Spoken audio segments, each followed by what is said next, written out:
ಪಂಚಮಸಾಲಿ ಪೀಠದ ವಿವಾದ ಮತ್ತಷ್ಟು ಭುಗಿಲೆದ್ದಿದೆ. ಪಂಚಮಸಾಲಿ ಗುರುಪೀಠದಿಂದ ವಚನಾನಂದ ಶ್ರೀಗಳನ್ನ ಉಚ್ಚಾಟನೆ ಮಾಡಲಾಗಿದೆ. ಪಂಚಮಸಾಲಿ ಪೀಠದಿಂದ ವಚನಾನಂದ ಶ್ರೀಗಳ ಪದಚ್ಯುತಿಯಾಗಿದೆ. ಹರಿಹರ ಪಂಚಮಸಾಲಿ ಪೀಠದ ವಿವಾದ ಇದು. 15 ಜನ ಟ್ರಸ್ಟಿಗಳಲ್ಲಿ 12 ಜನ ಟ್ರಸ್ಟಿಗಳಿಂದ ಉಚ್ಚಾಟನೆಯ ನಿರ್ಧಾರ ಆಗಿದೆ. ಶ್ವಾಸಪೀಠ, ಪಂಚಮಸಾಲಿ ಪೀಠ ಎರಡರಲ್ಲಿ ಒಂದು ಆಯ್ಕೆ ಮಾಡಿಕೊಳ್ಳೋದಕ್ಕೆ ಕೇಳಿದ್ವಿ. ವಚನಾನಂದ ಶ್ರೀಗಳು ಪಂಚಮಸಾಲಿ ಪೀಠವನ್ನ ಆಯ್ಕೆ ಮಾಡಿಕೊಂಡಿದ್ವಿ. ತದ್ವಿರುದ್ಧವಾಗಿ ನಡ್ಕೊಂಡ ಕಾರಣ ಶ್ರೀಗಳ ಪದಚ್ಯುತಿ ಮಾಡಿದ್ದೀವಿ. ಹರಿಹರ ಪಂಚಮಸಾಲಿ ಪೀಠದ ಟ್ರಸ್ಟಿ ಬಸವರಾಜ ದಿಂಡೂರ್ ಮಾಹಿತಿ ಕೊಟ್ಟಿದ್ದಾರೆ.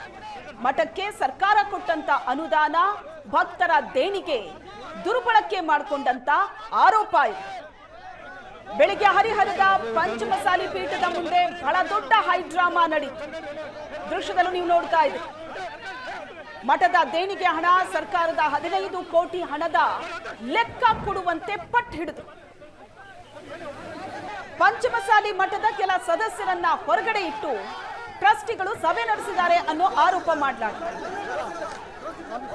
ಮಠಕ್ಕೆ ಸರ್ಕಾರ ಕೊಟ್ಟಂತ ಅನುದಾನ, ಭಕ್ತರ ದೇಣಿಗೆ, ಕೋಟಿ ಕೋಟಿ ಹಣ, ಈ ಹಣಕ್ಕೆ ಲೆಕ್ಕ ಕೊಡಿ ಅನ್ನೋದು ಕಳೆದ ಹಲವು ಸಮಯದಿಂದ ಕೇಳ್ತಾ ಇರೋದು. ಇದೇ ಈಗ ಬಹಳ ದೊಡ್ಡ ವಿವಾದಕ್ಕೆ ಕಾರಣವಾಯಿತು. ಪಂಚಮಸಾಲಿ ಗುರುಪೀಠದಿಂದಲೇ ವಚನಾನಂದ ಶ್ರೀಗಳನ್ನ ಉಚ್ಚಾಟನೆ ಮಾಡಲಾಗಿದೆ. 15 ಜನ ಟ್ರಸ್ಟಿಗಳಿರೋದು. 12 ಜನ ಟ್ರಸ್ಟಿಗಳು ಉಚ್ಚಾಟನೆ ನಿರ್ಧಾರ ಮಾಡಿ ಶ್ರೀಗಳನ್ನೇ ಉಚ್ಚಾಟನೆ ಮಾಡಿದ. ಶ್ವಾಸಪೀಠ, ಪಂಚಮಸಾಲಿ ಪೀಠ ಎರಡರಲ್ಲಿ ಒಂದು ಆಯ್ಕೆ ಮಾಡ್ಕೋಬೇಕು ಅನ್ನೋ ಕಂಡೀಷನ್ ಅನ್ನ ಹಾಕಿದೆ.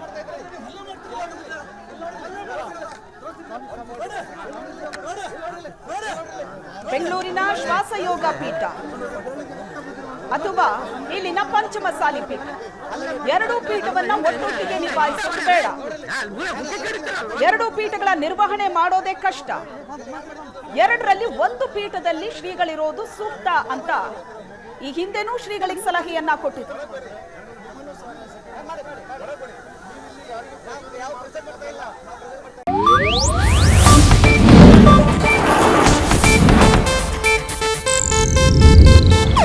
ಇದು ಏಷ್ಯಾನೆಟ್ ನ್ಯೂಸ್ ನೆಟ್ವರ್ಕ್ ಪ್ರಸ್ತುತಿ.